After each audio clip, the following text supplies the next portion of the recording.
जयो विष्णुपाद परमहंस परिव्राजकाचार्य अष्टोत्तरशत श्रीमद् अभय चरणारविंद भक्ति वेदांत स्वामी श्रील प्रभुपाद की जय। जयो विष्णुपाद परमहंस परिव्राजकाचार्य अष्टोत्तरशत श्रीमद् भक्ति सिद्धांत सरस्वती गोस्वामी श्रील प्रभुपाद ठाकुर की जय। अनंत कोटि वैष्णव वृंद की जय। नामाचार्य श्रील हरिदास ठाकुर की जय। प्रेम से कहिए जय श्री कृष्ण चैतन्य प्रभु नित्यानंद श्री अद्वैत गदाधर श्रीवासादि गौर भक्त वृंद की जय। श्री श्री राधा कृष्ण गोप गोपीनाथ श्याम कुंड राधा कुंड गिरी गोवर्धन की जय। श्री वृंदावन मथुरा धाम की जय। अयोध्या मिथिला धाम की जय। गंगा मैया की जय। यमुना मैया की जय। सरयू मैया की जय। भक्ति देवी की जय। श्री तुलसी महारानी की जय। श्री श्रीमद् रामचरितमानस की जय। हिताई गौर प्रेमानंदे हरि हरि बोल।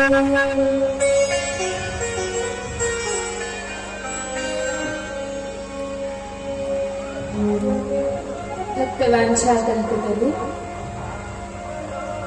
भक्त वत्सल शरणागत वत्सल पतित पावन श्री श्री सीताराम जी के चरण कमलों का आश्रय लेते हुए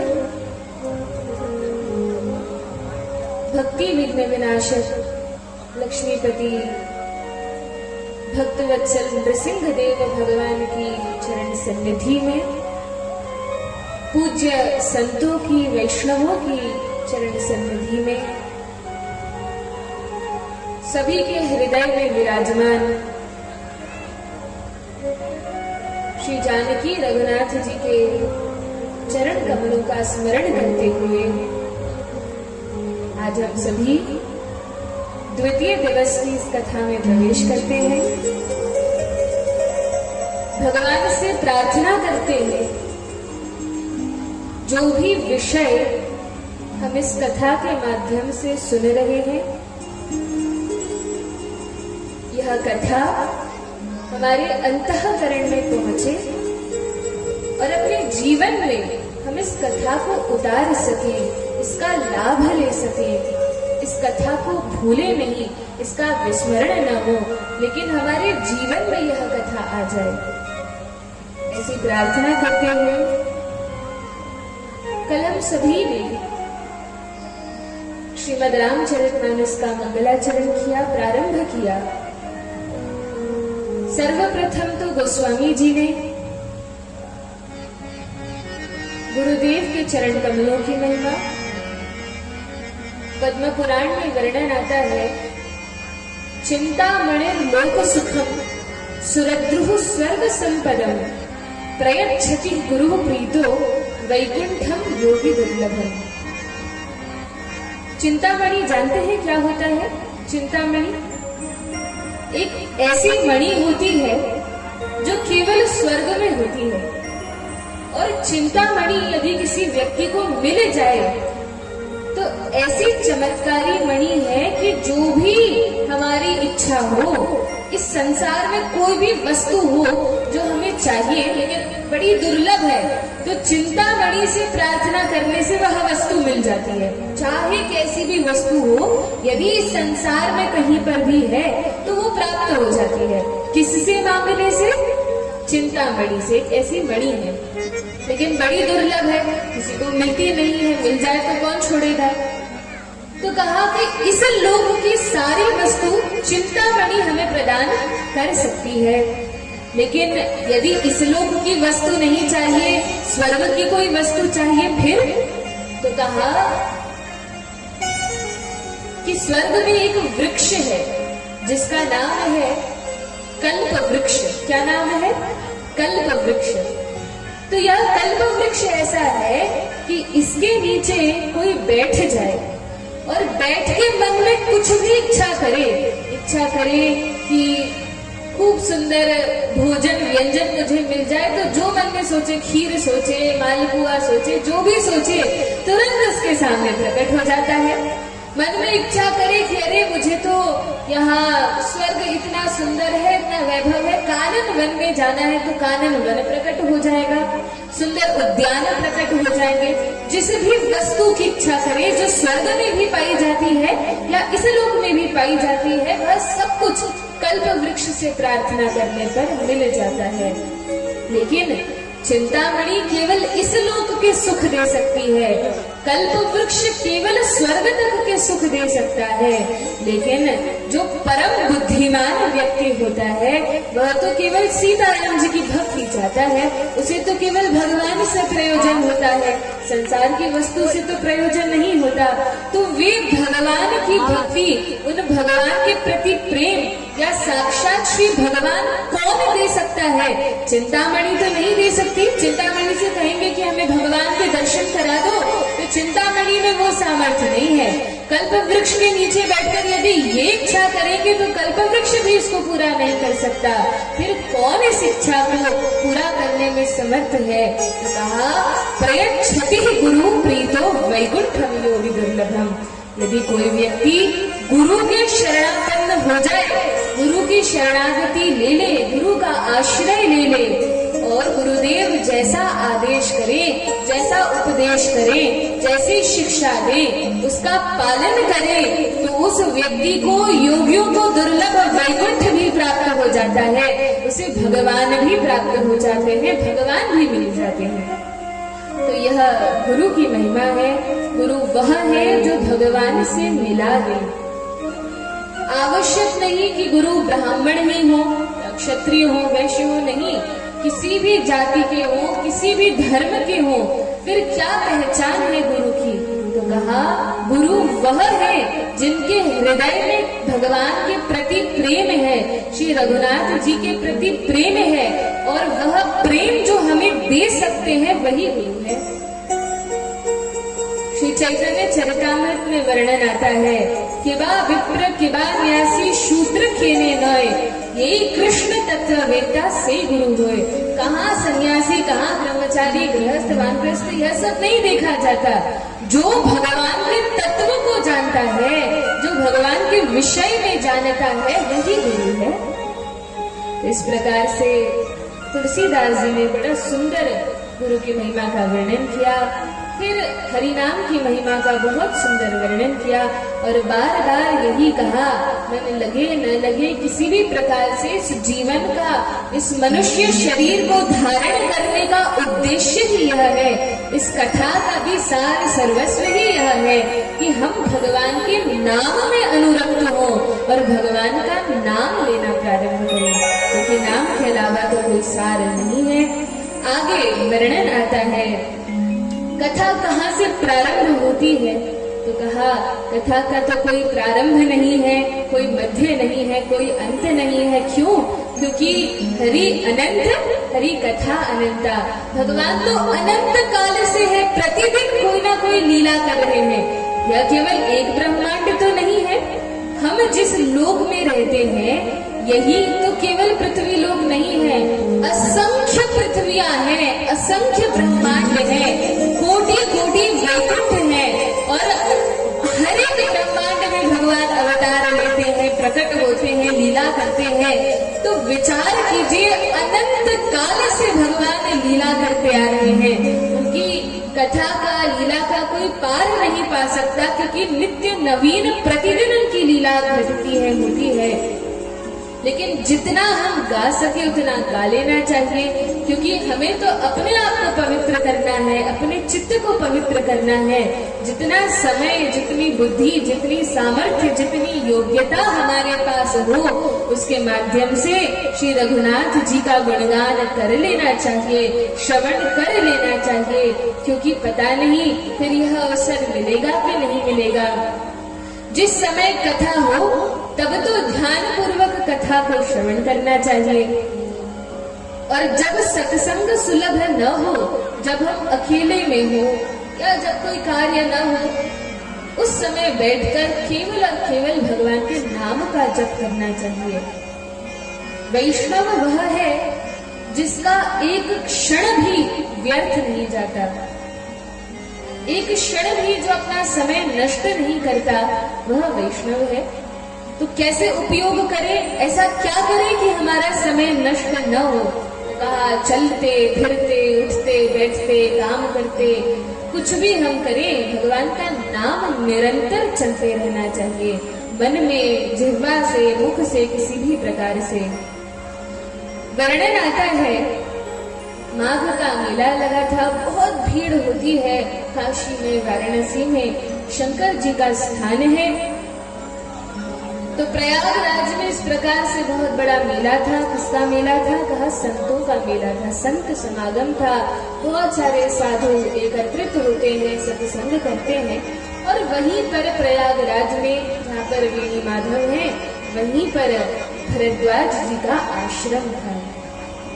भरद्वाज जी अपने आश्रम में जैसे ही माघ मेला समाप्त हुआ तो सभी संत अपने अपने स्थान को जाने लगे। लेकिन याज्ञवल्क्य जी के प्रति भरद्वाज जी की विशेष प्रीति है, गुरु भाव है। चरण पकड़कर उन्हें रोक लिया और कहा नाथ आप मत जाइए। कहा क्यों नहीं जाए, सभी साधु जा रहे हैं, हमें भी जाना चाहिए। तो भरद्वाज जी ने कहा कि मेरा कुछ संशय है, कुछ प्रश्न है। देखिए, जो संत होते हैं, भगवान के भक्त होते हैं, तो जब वे हमारे समक्ष हो, हमारे साथ हो, तो इधर उधर की बात करके अपना समय नष्ट नहीं करना चाहिए, अपना भी और उन संत का भी। फिर क्या करना चाहिए?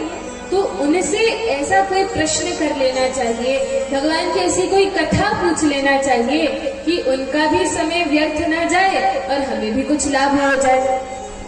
तो भरद्वाज जी तो हमेशा से ही भगवान की कथा सुनते आ रहे हैं, जानते हैं भगवान के विषय में, सभी कथा उनको ज्ञात है।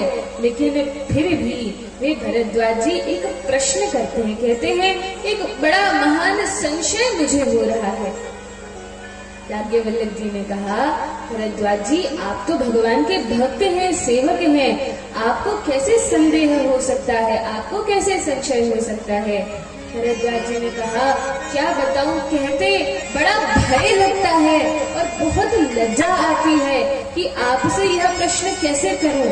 कहा भय क्यों लगता है, क्या प्रश्न है बताओ। भरद्वाज जी ने कहा भय इसलिए लगता है कि आप कहेंगे वाल्मीकि के शिष्य हो, लेकिन अभी तक तुम्हें यह भी नहीं पता। ये बड़ी लज्जा आ रही है और लग रहा है कि इतनी छोटी सी बात भी नहीं पता जो पूछ रहे हो। अब तो और उत्कंठा हुई है जानने की कि प्रश्न क्या है, संशय क्या है। तब भरद्वाज जी ने कहा कि मैं ये जानना चाहता हूँ, एक राम अवधेश कुमारा, मैंने सुना है एक वीराम है जो अवधेश दशरथ जी के पुत्र हैं। तो प्रश्न यह है, एक राम अवधेश कुमारा उनके पुत्र हैं, तिनकर चरित विदित संसार। और सब लोग जानते हैं कि प्रतापी दशरथ जी के पुत्र श्री रामचंद्र हुए और बहुत महान राजा हुए। लेकिन मेरा संशय यह है कि यदि वे भगवान हैं, यदि वे वही राम हैं जिनका शिवजी स्मरण करते हैं, साधु जिनका नाम रटते हैं, तो फिर नारी के विरह में जब सीता जी का हरण हो जाता है तो नारी के विरह में वे वन वन रोते हुए भटक क्यों रहे थे? क्योंकि भगवान तो आत्मा राम है, उन्हें तो कभी किसी भी वस्तु का दुख नहीं होता, क्लेश नहीं होता, संताप नहीं होता। तो क्यों एक नारी के विरह में साधारण मनुष्य की भांति वे विचर रहे थे, वन वन भटक रहे थे? तो यह मेरा बड़ा संशय है कि क्या ये दो अलग अलग राम हैं? वे ब्रह्म राम जो वैकुंठ में निवास करते हैं, साकेत में निवास करते हैं, वे राम कोई और दशरथ जी के आत्मज, दशरथ जी के पुत्र, दशरथ जी के बेटे ये रामचंद्र कोई और है? क्या ये दो अलग अलग हैं या एक ही है? यह प्रश्न किया। अब जैसे ही यह प्रश्न किया तो याज्ञवल्क्य जी कहते हैं कि प्रश्न उत्तम है। उत्तम क्यों है? क्योंकि इससे जगत का कल्याण होगा। और मैं यह भी जानता हूँ कि आपको कोई संशय नहीं है। मैं जानता हूँ कि आपको सब कथा पता है, आप तो ज्ञानी है, सब कुछ जानते हैं, लेकिन क्योंकि भगवान के विषय में चर्चा करना चाहते हैं, अब चर्चा प्रारंभ कैसे हो, कथा प्रारंभ कैसे हो, तो उसके लिए केवल एक विषय को छेड़ रहे हैं।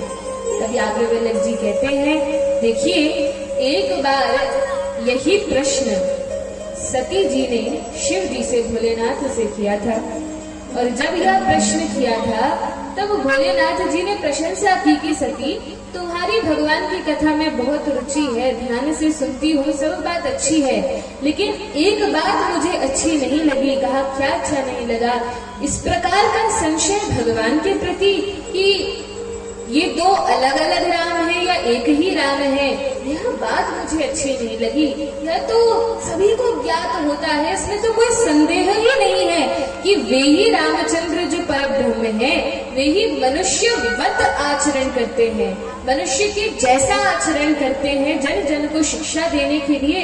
पर भगवान तो कौतुकी है, लीला करते हैं, तो बस लीला में वे इस प्रकार से विचर रहे हैं। तो कहते हैं जिस प्रकार सती को संदेह हुआ था उसी प्रकार आपका संदेह है।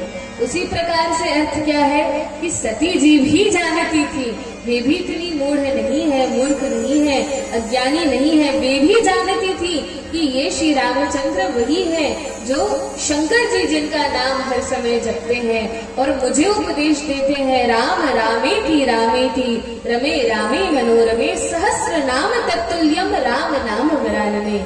तो जिनका नाम शंकर जी हमेशा रटा करते हैं, उसी राम नाम में लीन रहते हैं, ये तो वही रामचंद्र हैं जो लीला कर रहे हैं। लेकिन फिर भी क्योंकि सती कथा सुनना चाहती थी, इसलिए इस प्रकार अज्ञानता दिखाती है, और वैसे ही आप अज्ञानता दिखा रहे हैं, लेकिन कोई बात नहीं, मुझे बड़ी प्रसन्नता हुई है, और अब आपने बात छेड़ी है तो मैं कथा अवश्य सुनाऊंगा। और तब याज्ञवल्क्य मुनि वहीं रुक जाते हैं और भगवान की कथा सुनाने लगते हैं। भगवान की कथा की बड़ी महिमा है, और राम जी के प्रति भोलेनाथ का जो स्नेह है वह भी अनुपम है। इस संसार में हर वस्तु अनित्य है, सदैव रहने वाली नहीं है। तो फिर सदैव रहने वाला क्या है? तो एक संत कहते हैं, वैष्णव जन कहते हैं, इस संसार में हम जो कुछ भी करते हैं, सोते हैं, खाते पीते हैं, उठते बैठते, बातें करते, जो भी करते हैं, यह सब तो समय का अपव्यय है। ये तो हम समय को केवल नष्ट ही करते हैं, केवल मृत्यु की ओर आगे बढ़ते हैं। जैसे जैसे रात दिन बीतते जा रहे हैं, हमारा समय तो नष्ट हो रहा है। फिर कहा कि समय का सदुपयोग क्या है? तो कहा जितने समय हम भगवान का नाम जपते हैं, जितने समय हम सत्संग करते हैं, जितने समय बैठकर भगवत भक्तों का, भगवान का दर्शन करते हैं, मंदिर जाते हैं, वही समय, वही हमारा वास्तविक जीवन है। उतना ही जीवन हमने ठीक मायने में जिया है, बाकी तो हमने समय व्यर्थ ही किया है। इसलिए सार तो यह कथा है, भगवान का नाम है। इसलिए संत जन कहते हैं कि इसे छोड़कर हमें विषय विष का पान नहीं करना चाहिए। और जो प्रजल्प है, प्रजल्प का अर्थ क्या है? भगवान को छोड़कर कुछ भी बात करना, वह सब प्रजल्प है। इसलिए अमृत तो यह हरिनाम ही है, इसलिए भगवान की कथा ही है, इसी का आश्रय लेना चाहिए। अमृत है हरि नाम जगत में, अमृत है हरि नाम जगत में, इसे छोड़ विषय विष हरि नाम जीना, हरि नाम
कृष्णा कृष्णा हरे हरे हरे राम राम राम हरे हरे।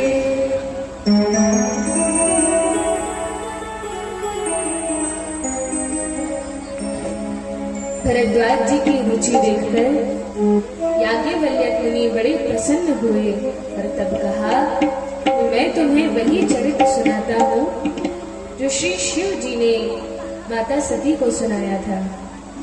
आप वो सुनाइए। तो कहते हैं कि एक बार की बात है, भोलेनाथ तो यही संयोग ढूंढते रहते हैं कि कहीं संत मिल जाएं और जाकर हम उनसे भगवान की कथा सुने अथवा सुनाएं, जैसा भी संयोग हो। तो भोलेनाथ माता सती के साथ गए। त्रेता युग की बात है।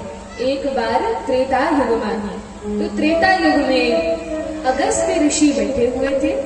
उनके पास जाते हैं सती को लेकर और कहा, ऋषि आप तो भगवान के भक्त हैं, कोई कथा सुनाइए।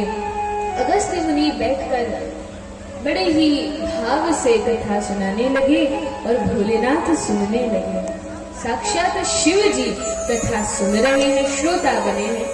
माता सती भी वहां पर बैठी थी, लेकिन बैठी थी, सुन नहीं रही थी। भोलेनाथ सुन रहे थे।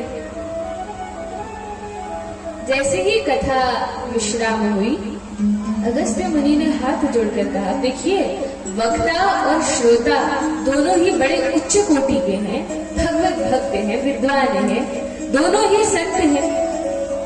तो जब दोनों ही बराबर के हैं तो कोई भी कथा सुनाए, कोई भी सुन ले, कोई भी आशीर्वाद दे। तो अगस्त्य मुनि ने कथा सुनाने की सेवा की और भोलेनाथ से वरदान मांगा कि यदि प्रसन्न है तो कोई वरदान दीजिए। शिव जी ने कहा, क्या चाहते हैं? तो संत तो केवल भगवान के चरणारविंदों में प्रेम चाहते हैं, भक्ति चाहते हैं। कहा, हमें कुछ नहीं चाहिए, केवल रघुनाथ जी के चरणों में प्रेम हो जाए, भक्ति मिल जाए, बस यही चाहिए। अच्छा, अच्छी बात है। भोलेनाथ ने उन्हें वरदान दिया, अधिकारी पाकर भक्ति के विषय में बताया और तब सती को लेकर चले। अब देखिए, जब कथा सुनते हैं तो कथा सुनने के बाद उत्कंठा होती है कि जिस व्यक्ति के विषय में हम सुन रहे हैं वे दिखते कैसे हैं, क्या करते हैं, उनके विषय में जानने की इच्छा होती है, उन्हें देखने की उत्कंठा बढ़ जाती है। तो भोलेनाथ ने जब कथा श्रवण किया तो उनके हृदय में बड़ी लालसा हुई, बड़ा लोभ हुआ कि रघुनाथ जी के दर्शन और मिल जाए। और भक्त जब कोई अभिलाषा करते हैं तो भगवान उसको पूरा करते ही हैं। त्रेता युग तो चल ही रहा था, अलग अलग कल्प में भगवान लीला करते हैं। तो त्रेता युग में भगवान लीला कर रहे थे और यह वह समय था जब वनवास की लीला में रावण सीता माता को चुरा कर ले गया था। उसके बाद लक्ष्मण जी के संग जब भगवान ढूंढ रहे थे, किसको ढूंढ रहे थे? सीता माता को। तो माता सीता को जब ढूंढ रहे थे तो बड़े विकल होकर, विह्वल होकर, रोते हुए, बड़े विषाद में प्रभु वन वन विचर रहे हैं, ढूंढ रहे हैं। और उसी समय भोलेनाथ ने देख लिया, वहीं वन से भोलेनाथ जा रहे थे सती महारानी के साथ। और जैसे ही देखा तो बड़े प्रसन्न हुए, उनकी आंखों से अश्रुधार बहने लगी, लेकिन दुखी होकर नहीं। वहां पर रामचंद्र जी भी रो रहे हैं, लेकिन सीता माता के विरह में दुखी होकर।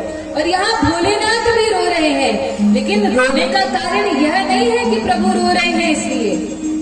कभी कभी ऐसा होता है ना, सामने वाला यदि बड़ा दुखी हो, रो रहा हो, तो उसकी पीड़ा देखकर हमें भी करुणा आ जाती है, रोना आ जाता है।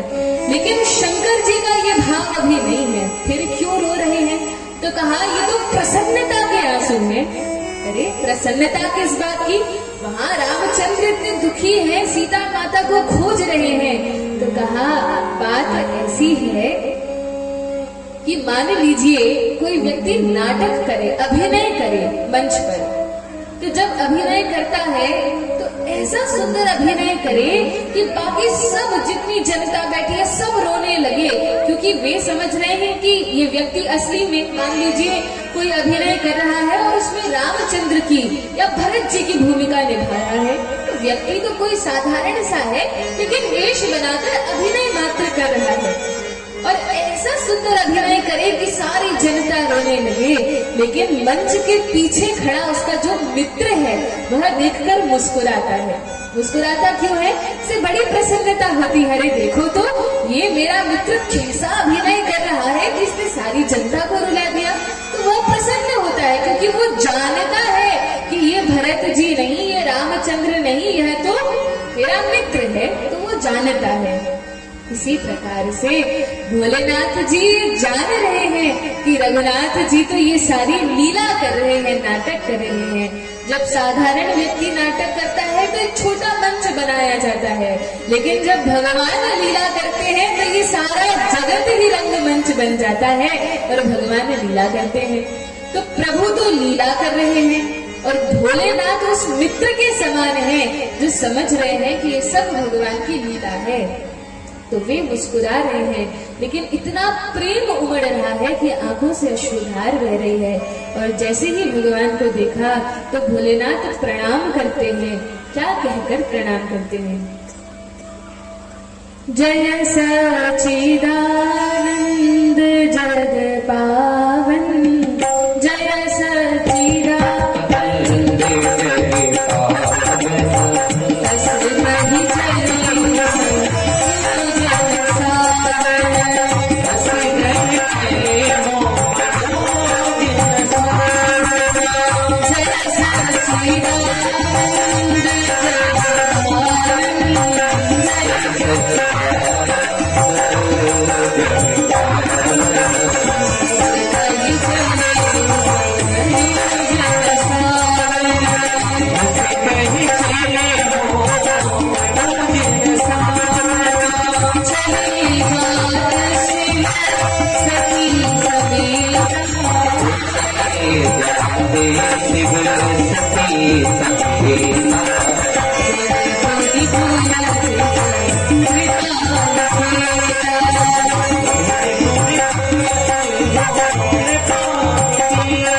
सच्चिदानंद भोलेनाथ को गाने लगे।